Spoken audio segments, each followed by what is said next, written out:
नमस्कार विद्यार्थी मित्रांनो, पुन्हा एकदा सर्व विद्यार्थ्यांचं जीके एक्सप्रेस या यूट्यूब चॅनलवरती अगदी मनापासून स्वागत करतोय। आणि आजच्या सेशन मधला पहिला प्रश्न तुमच्या समोर आहे, विक्रमशिला गंगा डॉल्फिन वन्यजीव अभयारण्य कोणत्या राज्यामध्ये आहे? मित्रांनो, हा जो प्रश्न आहे, गंगा डॉल्फिन है ना, गंगा डॉल्फिन जे आहे, गंगा डॉल्फिन म्हणजेच आपल्या भारताचा राष्ट्रीय जलचर प्राणी आहे। राष्ट्रीय जलचर प्राणी। आणि हा जो जलचर प्राणी म्हणून आपल्याकडे अधिकृत मान्यता 2010 मध्ये देण्यात आलेली आहे। कधी मध्ये देण्यात आली? 2010 मध्ये अधिकृतरित्या मान्यता देण्यात आली। आणि 2010 मध्ये हे जे गंगा डॉल्फिन या आपल्या जलचर प्राण्याला आपल्या भारताचा राष्ट्रीय प्राणी म्हणून जेव्हा दर्जा दिला, तेव्हा विशेषतः हे जे आपल्याला जलचर प्राणी आहेत, ज्या आपल्याला गंगा नदीच्या खोऱ्यामध्ये प्रामुख्याने पाहायला मिळतात, ते अभयारण्य म्हणजे विक्रमशिला गंगा डॉल्फिन। विशेषतः हे जे अभयारण्य आहे, हे या डॉल्फिनसाठी प्रसिद्ध मानलं जातं। आणि याच गंगा डॉल्फिनला आपण गंगेचा वाघ म्हणून सुद्धा ओळखतो, आपण गंगेचा वाघ। आणि हे जे विक्रमशिला गंगा डॉल्फिन अभयारण्य आहे, हे प्रामुख्याने आपल्याला बिहार मध्ये पाहायला मिळतं। पर्याय क्रमांक 2 प्रश्नाचं उत्तर अगदी बरोबर असेल। पुढचा प्रश्न आहे, डॅश डॅश हे पर्यावरण वाचवण्याचे 3 आर आहेत, असा प्रश्न आहे।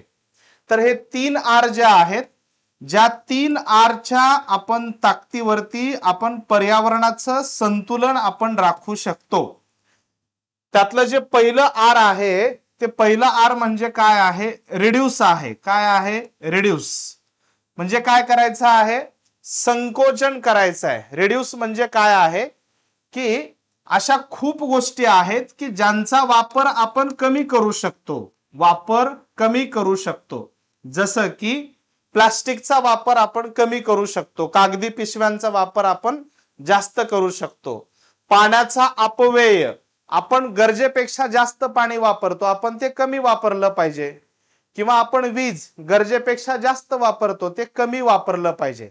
म्हणजे रिड्यूस म्हणजेच काय आहे? हा 3 आर मधला पहिला आर आहे। त्याच्यानंतर त्यातला दुसरा जो आर आहे ना, रियूज आहे। रियूज म्हणजे पुन्हा वापर करणे, है ना। रियूज म्हणजे काय? पुन्हा वापर करणे। अर्थातच आपण त्याला काय म्हणतो? पुनर्वापर। म्हणजे एक प्रकारे काय की जसं आपण उदाहरणार्थ, आपण समजा एखादी प्लास्टिकची पिशवी आणली आपण, आणि ती आपला काम झालं आणि प्लास्टिकची पिशवी आपण कुठेतरी फेकून दिली, असं न करता ती प्लास्टिकची पिशवी आपल्याला जितकी वेळा वापरता येणं शक्य आहे, तितकी वेळा ते आपण वापरू शकतो। म्हणजे अनेक अशा गोष्टी आहेत आपल्या दैनंदिन जीवनामध्ये जे की पर्यावरणाला हानिकारक आहेत, त्याचा वापर आपण रियूज म्हणजे पुन्हा करू शकतो। म्हणजे हे दुसरं आर आहे। आणि त्याच्यानंतर तिसरं जे आर आहे, ज्याला आपण रिसायकल असं म्हणतो, म्हणजे पुनर्चक्र। म्हणजे एखाद्या टाकाऊ गोष्टीपासून समजा आपल्याकडे जर आपण असे विचार केलात, एखादी कुठलीही समजा किंवा कुठली एखादी वस्तू असेल, किंवा समजा कापड असतील, कापड आपण कुठेतरी फेकून देण्यापेक्षा त्याच्यापासून आपण नवीन वस्तू तयार करून आपण ते वापरामध्ये आणू शकतो, त्याला आपण रिसायकल असं म्हणतो। म्हणून हे अशा पद्धतीने किती प्रकारचे आर आहेत? 3 प्रकारचे आर आहेत। ह्याचं परफेक्ट उत्तर कुठे येतं बघा? संकोचन। ऍक्च्युअली ह्याचं परफेक्ट उत्तर आहे संकोचन, पुनर्चक्र, पुनर्वापर।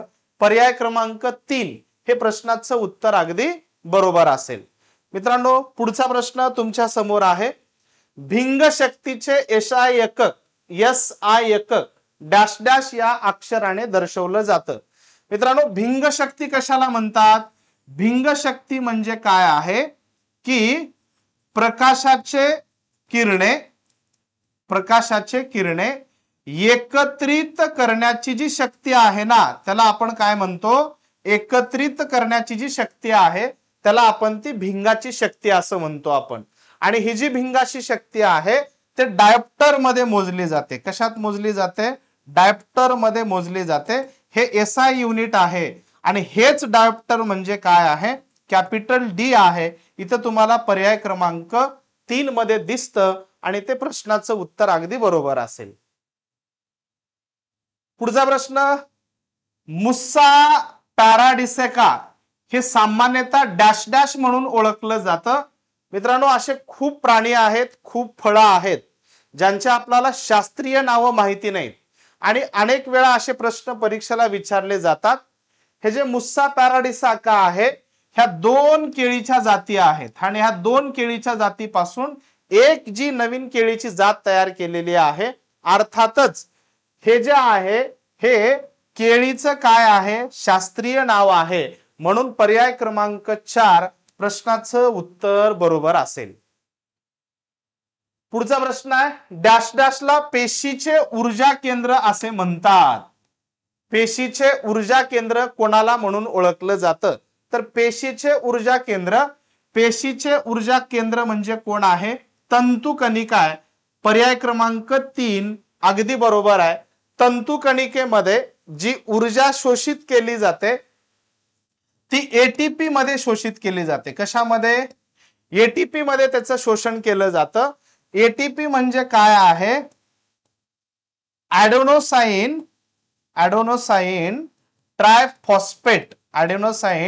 ट्रायफॉस्फेट या स्वरूपामध्ये पेशीमधली ऊर्जा काय केली जाते?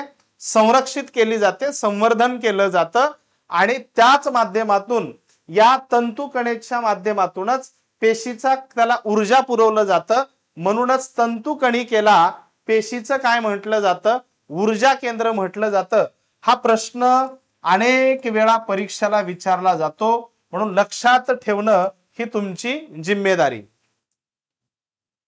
पुढचा प्रश्न, भारतीय राज्यघटनेमध्ये किती अनुसूची देण्यात आलेल्या आहेत? मित्रांनो, आपण आपल्या राज्यघटनेचा विचार केला तर आपल्या राज्यघटनेमध्ये सुरुवातीला फक्त 8 अनुसूची होते. किती होते?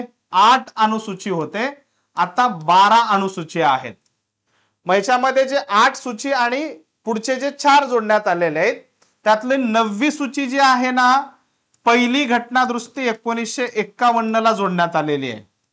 10वी जे अनुसूची आहे, 10वी अनुसूची ही 52व्या घटना दुरुस्तीने जोडण्यात आलेला आहे 1985 ला. कितवी घटना दुरुस्ती आहे? 52वी घटना दुरुस्ती 1985 आहे. त्याच्यानंतर 11वं परिशिष्ट 73वी घटना दुरुस्ती 1993 ला जोडण्यात आलेला आहे आणि 12वं परिशिष्ट 74वी घटना दुरुस्ती 1993 ला ते जोडण्यात आलेलं आहे. अशा पद्धतीने हे 4 परिशिष्ट नव्याने जोडण्यात आले, ज्याला आपण अनुसूची असं म्हणतो आपण. पण मूळ घटनेमध्ये फक्त किती अनुसूची होते? 8 होते. आणि आज घडीला आपल्या भारतीय राज्यघटनेमध्ये किती अनुसूची आहेत? तर 12 अनुसूची आहेत. आणि ह्या 12 अनुसूचीचा जर आपण अभ्यास केला, अनेक वेळा प्रश्न परीक्षेला विचारले जातात मित्रांनो. आणि त्याच्यामध्ये बघा, ही जी पहिली अनुसूची आहे, पहिली, दुसरी, तिसरी, चौथी, 5वी, 6वी, 7वी आणि 8वी. पहिल्या अनुसूचीमध्ये जे काही आपले राज्य आहेत, त्याच्यानंतर केंद्रशासित प्रदेश आहेत, यांची यादी, त्यांचं क्षेत्रफळ, त्यांची स्थापना, ह्या सर्व गोष्टी परिशिष्ट 1 मध्ये आपल्याला पाहायला मिळतात. परिशिष्ट 2 मध्ये भारतातले जे काही प्रतिष्ठित व्यक्ती आहेत, जसं राष्ट्रपती, उपराष्ट्रपती, लोकसभेचे अध्यक्ष, उपाध्यक्ष, या सर्वांचं वेतन परिशिष्ट 2 मध्ये नमूद करण्यात आलेलं आहे. त्याच्यानंतर परिशिष्ट 3 मध्ये शपथ देण्यात आलेल्या आहेत. जे काही आपल्याकडे राष्ट्रपती, उपराष्ट्रपती, सर्वोच्च न्यायालयाचे सरन्यायाधीश ह्या ज्या शपथ आहेत, त्या शपथेचा नमुना ह्या अनुसूची 3 मध्ये देण्यात आलेला आहे. आणि अनुसूची 4 मध्ये राज्यसभेच्या राज्यनिहाय जागा देण्यात आलेल्या आहेत. राज्यसभेच्या प्रत्येक राज्याला जे काही जागा वाटून दिलेल्या आहेत त्या अनुसूची 4 मध्ये आहेत. त्याच्यानंतर अनुसूची 5 मध्ये अनुसूचित क्षेत्र आणि अनुसूचित जमाती यांचं प्रशासन नेमकं कशा पद्धतीनं करावं त्याची माहिती परिशिष्ट अनुसूची 5 मध्ये देण्यात आलेली आहे. त्याच्यानंतर अनुसूची 6, जसं की आपल्याकडे विशेषतः आसाम आहे, पूर्वेकडचे जे राज्य आहेत ना, तिथल्या ज्या आदिवासी जमाती आहेत त्यांच्या हक्कासाठी, त्यांच्या प्रशासनासाठी माहिती अनुसूची 6 मध्ये आहे. त्याच्यामध्ये मिझोराम आहे है ना, त्याच्यानंतर मेघालय आहे, ह्या इत्यादी राज्यांचं प्रशासन परिशिष्ट 6 मध्ये आहे. परिशिष्ट 7 मध्ये काय देण्यात आलेले आहे, सूची आहेत. त्याला आपण काय म्हणतो, सूची म्हणजे काय, विषय, की कोणाकडे कोणता विषय देण्यात आलेला आहे. जसं की आपण जर विचार केला, केंद्र सरकारचे अधिकार वेगळे आहेत, राज्य सरकारचे अधिकार वेगळे आहेत आणि दोघांनाही समवर्ती असणारे अधिकार, असे किती आपल्याकडं 3 प्रकारचे आपण त्याला काय म्हणू शकतो, आपल्या विषयाचं कामाचं विभाजन आहे. केंद्र सरकारचे अधिकार केंद्र सरकारला, राज्याचे अधिकार राज्याला, आणि दोघांमध्ये काही निर्णय घेतले जातात ज्याला आपण समवर्ती सूची असं म्हणतो. आपण केंद्र सूचीमध्ये जर आपण विचार केला तर सुरुवातीला 97 विषय होते, आता 100 विषय आहेत. केंद्र सूचीमध्ये 97 होते, वाढवण्यात आले, आता 100 आहेत. त्याच्यानंतर राज्य सूचीमध्ये 66 होते, आत्ताच्या घडीला 61 आहेत. आणि समवर्त सूचीमध्ये सुरुवातीला 47 होते, 47 विषय होते, आता वाढवण्यात आलेले आहेत, आता किती आहेत, 52 आहेत. आणि अनुसूची 8 मध्ये 22 भाषांची यादी देण्यात आलेली आहे, ज्यांना अधिकृत संविधानानं भाषा म्हणून ज्यांचा समावेश केलेला आहे त्या भाषा कशामध्ये आहेत, अनुसूची 8 मध्ये आहेत. 9व्या अनुसूचीमध्ये विविध अधिनियम आहेत, कायदे आहेत जमिनीच्या संदर्भामधले.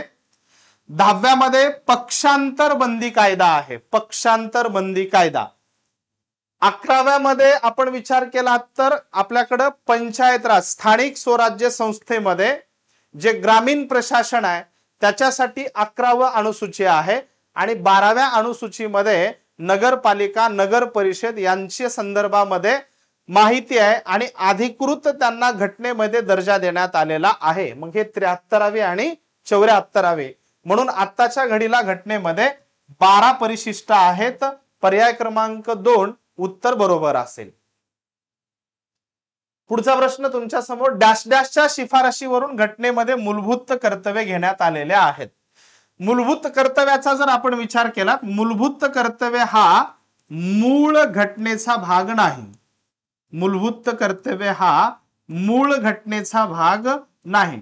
म्हणजे जेव्हा आपलं संविधान घेतलं त्या मूळ संविधानामध्ये मूलभूत कर्तव्य समाविष्ट नव्हते. मग मूलभूत कर्तव्य कधी जोडण्यात आले, तर मूलभूत कर्तव्याचा समावेश 42वी घटनादुरुस्ती 1976 ला हे आपल्याकडं घटनेमध्ये काय करण्यात आले, जोडण्यात आलेले आहेत. घटनेमध्ये जोडण्यात आले. कितवी घटनादुरुस्ती, 42वी घटनादुरुस्ती. मग आता हे मूळ घटनेमध्ये नव्हते तर यांचा समावेश कशामध्ये करण्यात आला, भाग 4A मध्ये करण्यात आलेला आहे, भाग 4A.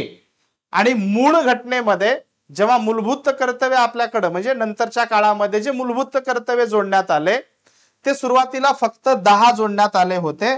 म्हणजे काय, 10 होते आणि आपल्याकडे 86वी घटनादुरुस्ती झाली. कितवी घटनादुरुस्ती आहे, 86वी घटनादुरुस्ती आहे. वर्ष 2002 नुसार आपल्याकडे काय करण्यात आलं, मूलभूत कर्तव्यामध्ये आणखीन एक कर्तव्य ऍड करण्यात आलं. आज घडीला आपल्या घटनेमध्ये 11 कर्तव्यांची यादी आपल्याला पाहायला मिळते. मूलभूत कर्तव्याच्या संदर्भामध्ये घटनादुरुस्ती विचारलं तर 42वी घटनादुरुस्ती आहे.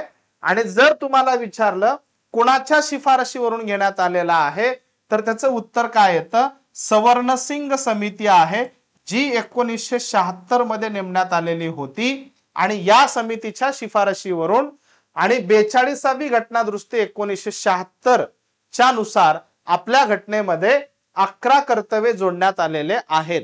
सुरुवातीला 10 होते, नंतर 86वी घटनादुरुस्ती वर्ष 2002 नुसार 11व जोडण्यात आलं. आणि ह्याच्यामध्ये काय सांगण्यात आलं 11व्या कर्तव्यामध्ये की 6 ते 14 वयोगटातील बालकांच्या शिक्षणाची आणि संगोपनाची जबाबदारी ही त्यांच्या पालकांची असेल. ओके, म्हणून या प्रश्नाचं उत्तर पर्याय क्रमांक 3 बरोबर असेल.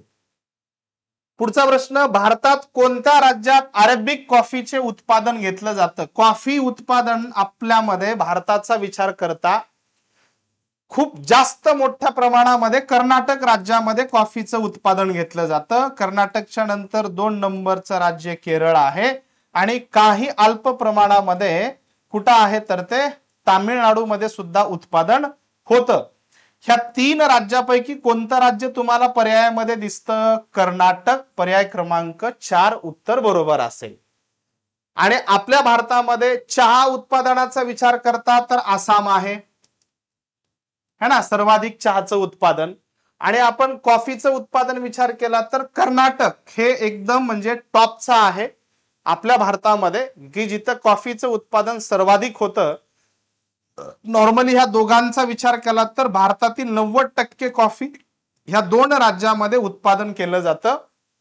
कर्नाटक मधल्या ज्या बाबा बुदान टेकड्या आहेत ना, बाबा बुदान टेकड्या ह्या प्रसिद्ध आहेत कॉफी उत्पादनासाठी, म्हणून या प्रश्नाचं उत्तर येतं पर्याय क्रमांक 4.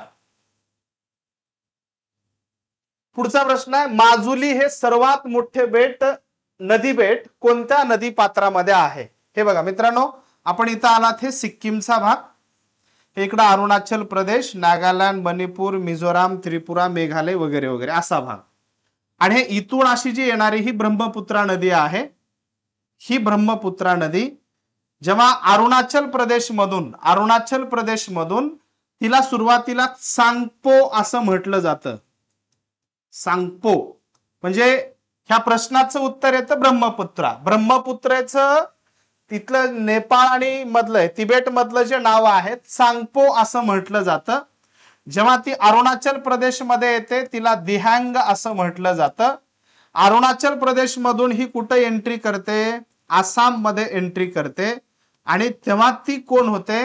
ब्रह्मपुत्रा होते.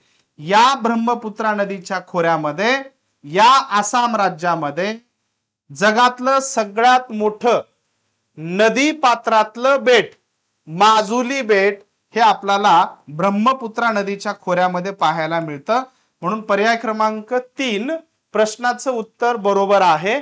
आणि ह्या माजुली बेटला 2016 मध्ये स्वतंत्र जिल्हा म्हणून त्याला मान्यता देण्यात आलेली आहे. जिल्हा असणार हे भारतातलं एकमेव बेट आहे की बेट असून सुद्धा त्याला जिल्ह्याचा दर्जा देण्यात आलेला आहे, असं भारतातलं एकमेव आहे. आणि ह्या माजुली बेटला इसवी सन 2004 मध्ये युनेस्कोने जागतिक वारसा यादीमध्ये त्याचा समावेश केलेला आहे. म्हणून या प्रश्नाचं उत्तर पर्याय क्रमांक 3 बरोबर असेल. चला पुढचा प्रश्न आहे, खालीलपैकी राजघराणे दिल्ली सल्तनतचा भाग नव्हते. म्हणजे कोणतं साम्राज्य दिल्ली साम्राज्यामध्ये त्यांची सत्ता नव्हती? तर आपण विचार केलात ना याच्यामध्ये, हे बघा लोधी घराण्याचं साम्राज्य दिल्लीवरती होतं है ना. आणि लोधी घराण्याचे संस्थापक कोण आहेत? बहलोली लोधी ज्यांना म्हटलं जातं. आणि यांचं दिल्लीवरती साम्राज्य होतं. त्याच्यानंतर खिलजी घराण्याचं तर 100%च होतं. आणि खिलजी घराण्याचे संस्थापक म्हणजे कोण होते? तर ज्याला आपण काय म्हणतो, जलालउद्दीन खिलजी हे खिलजी घराण्याचे संस्थापक म्हणून ओळखलं जातं. हे सूर घराणं जे आहे ना मित्रांनो, सूर घराण्याची सत्ता दिल्लीमध्ये नव्हती. हे जे राजवट होती जेव्हा शेरशाह सूर कोण होता तर तो शेरशाह सूर याने 1539 ला चौसाच्या युद्धामध्ये मुघल बादशाह हुमायूनचा पराभव केला होता. कोणाचा पराभव केला होता? हुमायूनचा पराभव केला होता. आणि याचा पराभव करून बिहारचा जो भाग होता ना, बिहारचा भाग, तिथं जे नवीन घराणं निर्माण झालं ते नवीन घराणं म्हणजे सूर घराणं. म्हणजे हे जे सूर घराणं आहे हे दिल्लीशी संबंधित असणारं घराणं नाही. आणि हेच या प्रश्नाचं उत्तर अगदी बरोबर आहे. आणि गुलाम घराण्याचे संस्थापक म्हणजे कोण आहेत, ज्याला आपण काय म्हणतो, कुतुबुद्दीन ऐबक. कुतुबुद्दीन ऐबक यांना आपण कोणाचे संस्थापक मानतो, गुलाम घराण्याचे संस्थापक म्हणतो. म्हणून पर्याय क्रमांक 3 प्रश्नाचं उत्तर बरोबर. चोल घराण्याचा संस्थापक कोण होता, याच्यामध्ये राजे आहेत बघा. याच्यामध्ये चोल घराण्याचे संस्थापक इसवी सन 850 मध्ये, म्हणजे नॉर्मली 9वे शतक ते 13वं शतक जे होतं ना, या दरम्यानच्या काळामध्ये दक्षिण भारतातील एक बलाढ्य सत्ता म्हणजे कोण होती, तर ते चोल घराणं होतं. आणि ह्या चोल घराण्याचा संस्थापक कोण होता, तर तो विजयालय होता. आणि ह्याच्यामध्ये तुम्हाला जो पर्याय क्रमांक 2 दिसतो, राजेंद्र 3, हा चोल घराण्याचा शेवटचा राजा होता. शेवटचा राजा हा होता. आणि संस्थापक कोण होता, विजयालय होता. दक्षिणेमध्ये पांडे घराणं आलं आणि पांडे घराण्याच्या आगमनानंतर हळूहळू चोल साम्राज्याचा काय होत गेला, तर तो शेवट होत गेलेला आहे. पुढचा प्रश्न तुमच्या समोर, शेरशाह सुरीने सादर केलेल्या चांदीच्या नाण्याला काय म्हणतात. टंका हा पण एक प्रकारे नाणंच होतं, ज्याला आपण टाकसाळ असं म्हणतो ना, नाणी.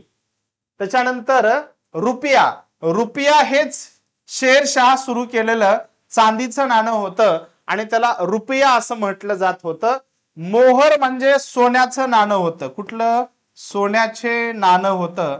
आणि त्याच्यानंतर दिनार हे अनेक इस्लामिक राज्यामध्ये वापरण्यात येणारं काय आहे, तर ते नाणं आहे आणि ते चलन आहे. आणि अशा पद्धतीने जर आपण विचार केला, या प्रश्नाचं उत्तर येतं पर्याय क्रमांक 2. चला पुढचा प्रश्न तुमच्या समोर, कोणत्या प्रकारची माती सर्वात जास्त पाणी टिकवून ठेवू शकते. बघा मित्रांनो, ह्याचं उत्तर बघा, ज्या मातीचे कण आकाराने लहान असतात त्या मातीची पाणी शोषून ठेवण्याची क्षमता सर्वात जास्त असते. आणि या 4 पर्यायाचा आपण विचार करता सर्वाधिक मातीचे कण हे लहान कोणाचे आहेत, चिकन मातीच्या आहेत. म्हणून या मातीची पाणी शोषून ठेवण्याची क्षमता जास्त आहे. जसं आपण आपल्या महाराष्ट्राचा विचार केलात ना, महाराष्ट्रामध्ये काळी मृदा जास्त आढळते आणि काळ्या मृदेमध्ये साधारणतः 52% थोडंफार जास्त चिकन मातीचं प्रमाण आहे. म्हणून महाराष्ट्रामध्ये सर्वाधिक पाणी टिकून ठेवणारी मृदा म्हणजे कोणती मृदा, काळी मृदा. पण इथं प्रश्नाचं उत्तर काय येतं, चिकण माती. पुढचा प्रश्न आहे, चंद्रपूर गडचिरोली या जिल्ह्याची सीमा कोणत्या नदीमुळे विभागलेली आहे. मित्रांनो, आपला हा जो महाराष्ट्र आहे ना, आपला भाग, हा जो अमरावतीचा भाग तुम्हाला दिसतो, हा भंडारा, गोंदिया, गडचिरोली, चंद्रपूर आणि असा हा आपला महाराष्ट्र इकडे येतो. हा भाग इकडे जातो, असा हा वर होतो इकडे गडचिरोली, आपला काय नंदुरबार, धुळे असा फिरून इकडे येतो. आता इथून बघा आपल्या महाराष्ट्रामध्ये नाशिक जिल्ह्यामधून ही गंगा आपली गोदावरी नदी जाते आणि इथं येते. इथून येणारी ही इकडची पैनगंगा नावाची एक नदी आहे, ही पैनगंगा. हा वरून येणारी ही कोणती नदी आहे, वर्धा नदी आहे, ही वर्धा नदी आहे. आणि आपण इथून परत विचार केलात, इथून जर परत विचार केलात, हे तर हा जो भाग तुम्हाला दिसतो हा वैनगंगा नदीचा आहे. हे वैनगंगा, वैनगंगा इकडची वर्धा, इकडची पैनगंगा. बघा पैनगंगा आणि वर्धा यांचा संगम इथं झालेला आहे. म्हणजे चंद्रपूर जिल्ह्यामध्ये वडा घुग्गुस या ठिकाणी ह्या 2 नद्यांचा संगम होतो. आणि वर्धा आणि वैनगंगा यांचा संगम चप्राळा या ठिकाणी होतो, चप्राळा. आणि ह्या 2 नद्यांच्या संगमालाच आपण काय म्हणतो, प्राणहिता असं म्हणतो आपण. आणि प्राणहिता आणि गोदावरीचा संगम, ही येणारी इकडची कोणती नदी, गोदावरी नदी आहे, ही नदी ही गोदावरी आहे आणि ही गोदावरी आणि प्राणहिताचा संगम गडचिरोली जिल्ह्यामध्ये सिरोंचा या ठिकाणी होतो. तुम्हाला प्रश्न काय विचारलाय, चंद्रपूर गडचिरोली हा भाग इकडचा गडचिरोलीचा आहे आणि इकडचा भाग कोणता आहे, चंद्रपूरचा आहे. तर यांची सीमा निश्चित करणारी कोणती नदी आहे, वैनगंगा नदी आहे. पर्याय क्रमांक 2 प्रश्नाचं उत्तर बरोबर आहे. पुढचा प्रश्न हा रिपीट झालेला आहे. हा, खालीलपैकी कोणती नदी रत्नागिरी जिल्ह्यातून वाहत नाही. हे बघा मित्रांनो, आपण असं जर विचार केला, हा आपला सगळा एकंदरीत हा कोकणचा भाग जर आपण असा विचार केला, हा कोकणचा, हे वरचं इकडचं कोणता आहे, पालघर आहे. त्याच्यानंतर इथं आलात तर हा भाग ठाण्याचा आहे है ना. इकडे मुंबई उपनगर, मुंबई शहर, रायगड, रत्नागिरी आणि सिंधुदुर्ग. आपण जर रत्नागिरीचा विचार केलात ना, रत्नागिरीमध्ये तुम्हाला बघा शास्त्री नावाची नदी पाहायला मिळते. त्याच्यानंतर जगबुडी नावाची नदी पाहायला मिळते, बाव नावाची नदी पाहायला मिळते. म्हणजे हे तीनही पर्याय तुम्हाला ऑप्शन मध्ये दिसतात. नसणारी कोणती नदी म्हणले, या रत्नागिरीच्या वरचा जो जिल्हा रायगड आहे, रायगड मध्ये असणारी नदी कोणती आहे, कुंडलिका आहे. म्हणून पर्याय क्रमांक 4 हे प्रश्नाचं उत्तर अगदी बरोबर आहे. ही नदी रत्नागिरीतून वाहत नाही, तर ही नदी रायगड मधून वाहते. पाताळगंगा, आंबा, कुंडलिका ह्या सगळ्या रायगड मधल्या नद्या आहेत. मग इथं शास्त्री बाव आहे, जगबुडी आहे है ना. मग त्याच्यानंतर खाली तुम्ही आलात ना, सिंधुदुर्ग मधल्या नद्या आहेत. मग ते तेरेखोल आहे, आचरा आहे, गड आहे, कर्ली आहे, वेगवेगळ्या. चला पुढचा प्रश्न आहे, स्वामी दयानंद सरस्वती यांनी आर्य समाजाची स्थापना केली त्यावेळी भारताचे व्हॉइसराय कोण होते, अशा पद्धतीचा प्रश्न आहे. भारताचे व्हॉइसराय, आता ऍक्च्युली स्वामी दयानंद सरस्वती यांचा कालखंड नॉर्मली 1824 ते 1883 मध्ये आहे. आणि स्वामी दयानंद सरस्वती यांचं मूळचं नाव काय आहे, मूळ शंकर करसनदास. मूळ शंकर करसनदास तिवारी हे त्यांचं मूळ नाव आहे. यांनी 1845 ला ग्रह त्याग केलेला होता आणि 1860 मध्ये 60 ते 63 दरम्यानच्या काळामध्ये त्यांनी मथुरेमध्ये असताना स्वामी विरजानंद यांच्याकडून त्याने काय केलं होतं, स्वामी विरजानंद यांच्याकडून त्याने काय केलं, त्यांच्याकडून त्यांना शिष्य म्हणजे गुरु म्हणून त्यांना अधिकृतरित्या त्यांचे शिष्य म्हणून ते त्यांच्याकडे पूर्णतः म्हणजे आपल्या आयुष्याचं पूर्ण जे सार आहे तो एका गुरुकडून मिळाला पाहिजे, म्हणून त्यांनी स्वामी विरजानंद यांना आपले गुरु मानले. आणि स्वामी विरजानंदचे शिष्य म्हणजे कोण झाले, स्वामी विवेकानंद झाले. स्वामी विवेकानंदाने 1875 ला मुंबईमध्ये आर्य समाजाची स्थापना केली होती. मग 75च्या दरम्यान असणारे व्हॉइसराय कोण होते, तर आपण जर विचार केला, डलहौसीचा कालखंड नॉर्मली 1848 ते 56 पर्यंत होता है ना. पण आपला 56 ला आर्य समाजाची स्थापना नाही, 75 ला आहे. मग 75च्या कालखंडामध्ये कोण होतं, लॉर्ड लान्सडाउन होते, पण ते 1888 पासून पुढे होते. म्हणजे हा पण पर्याय कटला. लॉर्ड कर्झन होते, लॉर्ड कर्झन आले 1899 ला ते 1905 पर्यंत होते. उरले लॉर्ड नॉर्थब्रुक हे 1872 ते 1875 पर्यंत, 75 किंवा 77 आय थिंक, थोडं नॉर्मली थोडासा फरक जाणवतोय. म्हणजे ह्या प्रश्नाचं उत्तर लॉर्ड नॉर्थब्रुक हे आपल्या भारताचे व्हॉइसराय असताना आर्य समाजाची स्थापना करण्यात आली स्वामी दयानंद सरस्वती यांच्याकडून. यांनी दिलेला प्रसिद्ध नारा म्हणजे कोणता होता, बॅक टू वेदाज, पुन्हा वेदाकडे परत चला. प्रत्येक हिंदूचं आद्य कर्तव्य आहे की वेदाचं आचरण केलं पाहिजे, असं सांगणारे सुद्धा कोण होते, स्वामी दयानंद सरस्वती होते. आणि त्यांचं निधन 1883 ला आहे. म्हणून 1824 ते 1883 मध्ये तुम्हाला ह्याच्यामध्ये फक्त हे एकमेव दिसतात.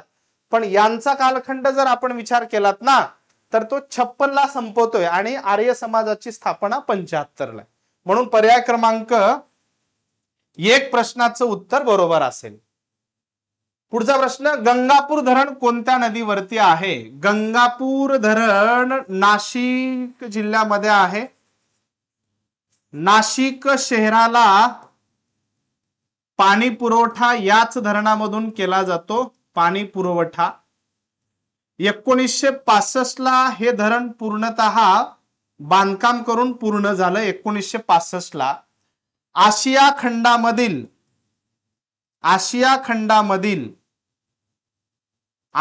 खंडातील मातीचे सर्वात लांब धरण म्हणजे कोणतं धरण आहे?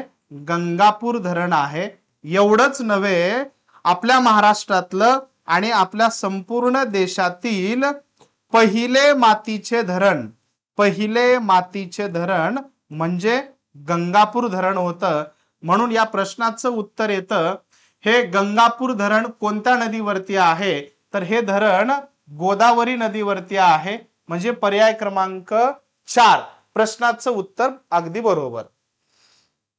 पुढचा प्रश्न आहे, वसईचा किल्ला कोणत्या प्रकारचा होता? मित्रांनो, आपल्याकडे डोंगरी किल्ले आहेत, जलदुर्ग किल्ले आहेत, है ना, समुद्र तटीय किल्ले आहेत. तर हा जो वसईचा किल्ला होता ना तो भुईकोट किल्ला होता.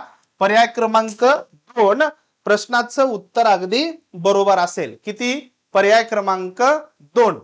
त्याच्यानंतर पुढचा प्रश्न तुमच्या समोर आहे, या किल्ल्याला ब्रिटिश पूर्वेकडील जिब्राल्टर म्हणून ओळखत होते.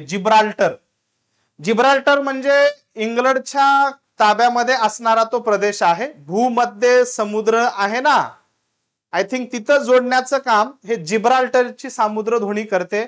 अशा पद्धतीनं ते जिब्राल्टर म्हणजे एक अतिशय महत्वपूर्ण ठिकाण. आणि इंग्रज कोणाला जिब्राल्टर म्हणून ओळखत होते? रायगड किल्ल्याला, जी छत्रपती शिवाजी महाराजांनी निर्माण केलेली स्वराज्याची दुसरी राजधानी होती. याच राजधानीवरती शिवाजी महाराजांची समाधी पण आहे. आणि याच रायगडावरती आपण जर विचार केला शिवाजी महाराजांचा राज्याभिषेक सोहळा झालेला आहे. म्हणून पर्याय क्रमांक 3 प्रश्नाचं उत्तर बरोबर असेल. आणि आजचा सेशन मधला शेवटचा प्रश्न आहे मित्रांनो, नागपूर विभागाच्या अतिपूर्वेकडील तालुका कोणता? तर नागपूर विभागाचा जर आपण विचार केला तर नागपूर विभागामध्ये एकूण 6 जिल्हे आहेत. किती जिल्हे आहेत? 6 जिल्हे आहेत. नागपूर विभागामध्ये 64 तालुके तुम्हाला पाहायला मिळतात. नागपूर विभागाचं एकूण क्षेत्रफळ आहे 51,377 चौरस किलोमीटर आहे. आणि नागपूर विभागामध्ये जे 6 जिल्हे आहेत त्यांचा क्षेत्रफळाने जर आपण क्रमांक लक्षात ठेवायचं म्हटलात, सर्वात मोठं गडचिरोली आहे. ओके, मग गडचिरोलीच्या नंतर कोण आहे? चंद्रपूर आहे. चंद्रपूरच्या नंतर नागपूर आहे. नागपूरच्या नंतर वर्धा येतो. वर्ध्याच्या नंतर गोंदिया येतो. आणि गोंदियाच्या नंतर कोण आहे? भंडारा आहे. आणि तुम्हाला काय विचारलंय, नागपूर विभागाच्या अतिपूर्वेकडील तालुका कोणता? मित्रांनो, हा जो आपल्याला इकडचा शेवटचा दिसतो ना प्रशासकीय विभाग, तो म्हणजे एक प्रकारे नागपूर. नागपूरच्या अतिपूर्वेकडचा तालुका म्हणजे कोणता आहे? तर त्याला आपण भामरागड असं म्हणतो आपण. नागपूरच्या अतिपश्चिमेकडचा वर्धा नावाचा तालुका आहे. नागपूरच्या अतिदक्षिणेचा तालुका म्हणजे सिरोंचा नावाचा तालुका आहे. आणि नागपूरच्या अति उत्तरेकडचा तालुका म्हणजे कोणता आहे? रामटेक आहे. म्हणजे हे अति उत्तरेकडचा, हा अति दक्षिणेकडचा, हा अति पश्चिमेकडचा, हा अति पूर्वेकडचा भामरागड. म्हणजे पर्याय क्रमांक 1 प्रश्नाचं उत्तर अगदी बरोबर असेल. धन्यवाद मित्रांनो, तुमच्या प्रचंड प्रतिसादाच्या नंतर नक्कीच आपण लवकरात लवकर आपलं ऍप पण तयार झालेलं आहे. ऍपची लिंक पण तुम्हाला पाठवली जाईल. आपण लवकरात लवकर नवीन बॅच लॉन्च करतोय. नक्कीच व्हिडिओ आवडत असेल लाईक करा, चॅनलला सबस्क्राईब करा. पुन्हा आपण भेटूया. धन्यवाद.